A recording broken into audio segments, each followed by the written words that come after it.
আসসালামু আলাইকুম। আপনাদের সবাইকে স্বাগতম আমাদের চ্যানেল বিডি এডুকেশন টুডেতে। আমাদের ইংলিশ গ্রামার কোর্সে আজকে আমরা আলোচনা করব ইংরেজি গ্রামারের সবথেকে ইম্পর্ট্যান্ট একটা টপিক সেন্টেন্স সম্পর্কে। সেন্টেন্স সম্পর্কে জানতে হলে আমাদের প্রথমেই জানতে হবে সেন্টেন্স কাকে বলে বা বাক্য কাকে বলে। দুই বা ততোধিক শব্দ সমষ্টি একত্রে মিলিত হয়ে বক্তার মনের ভাব সম্পূর্ণরূপে প্রকাশ করলেই কেবল তাকে সেন্টেন্স বা বাক্য বলা যায়। মানে শুধু শব্দগুলা একত্রে মিলিত করলেই হবে না, সেক্ষেত্রে সেই মিলিত শব্দটি দ্বারা আপনার মনের ভাব সম্পূর্ণরূপে প্রকাশ পেতে হবে, যাতে আপনি যা বোঝাতে যাচ্ছেন আপনার শ্রোতা যাতে সেটা সম্পূর্ণরূপে বুঝতে পারে, তখনই সেটা হবে একটা পূর্ণাঙ্গ সেন্টেন্স বা বাক্য। অন্যথায় যদি আমরা একাধিক শব্দ একসাথে মিলিত করি কিন্তু সেটাতে মনের ভাব প্রকাশ করে না, তাহলে সেটাকে বাক্য বলা যাবে না। একটি সম্পূর্ণ বাক্য গঠনের জন্য অবশ্যই নির্বাচিত শব্দগুলোকে সঠিকভাবে সঠিক ক্রম অনুসারে সাজাতে হবে, যাতে করে সেটার একটা সঠিক অর্থ আসে বা মনের ভাবগুলো সম্পূর্ণরূপে প্রকাশ পায়। এখন আমরা একটা উদাহরণের সাহায্যে এটা আপনাদেরকে বুঝিয়ে দিতে পারি। উদাহরণগুলো ভালোভাবে লক্ষ্য করবেন। যেমন এখানে প্রথম উদাহরণটা আপনারা দেখতে পাচ্ছেন, সিনা ইটস পিৎজা।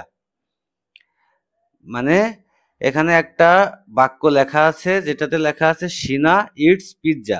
দেখেন এই বাক্যটার তিনটা অংশ আছে। একটা হচ্ছে সাবজেক্ট যেটা হচ্ছে সিনা, একটা হচ্ছে ভার্ব, এখানে ভার্ব হচ্ছে ইট, একটা হচ্ছে পিৎজা, এটা হচ্ছে অবজেক্ট।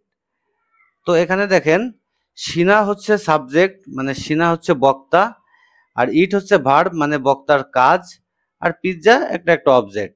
তাহলে দেখেন এই বাক্যটা সুন্দরভাবে সাজানোর ফলে এটার একটা পূর্ণাঙ্গ অর্থ এসেছে। এখন আমরা এরূপ আর একটা উদাহরণ দেখতে পারি। যেমন এখানে আছে রহিম লাভস টু ট্রাভেল।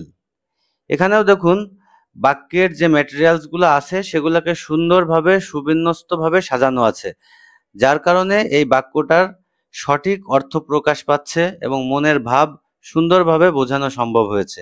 এ কারণে এটি একটি পূর্ণাঙ্গ বাক্য। সেমভাবে তৃতীয় যে উদাহরণটা আছে সেটা যদি আমরা খেয়াল করি, দে প্লে ফুটবল। এখানেও ওয়ার্ডগুলোকে সুন্দরভাবে সাজানো আছে, যার কারণে বাক্যটা সম্পূর্ণরূপে হয়েছে। এখন যদি এই ওয়ার্ডগুলোকে আমরা এভাবে সুবিন্যস্তভাবে না সাজিয়ে এলোমেলো বা অগোছালোভাবে রাখি, তাহলে এটি পূর্ণাঙ্গ বাক্য হবে না।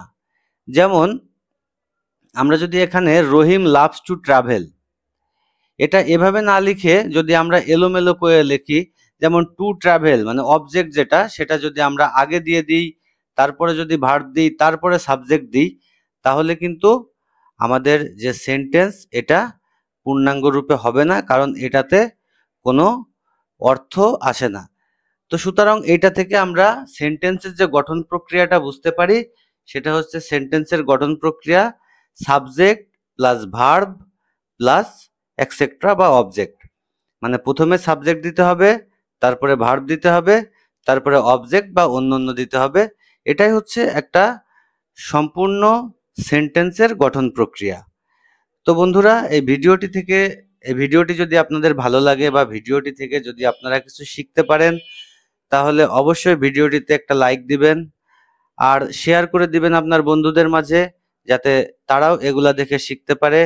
আর এই সিরিজের অন্য ভিডিওগুলো পেতে আমাদের চ্যানেলটি সাবস্ক্রাইব করে আমাদের সাথেই থাকবেন। ধন্যবাদ।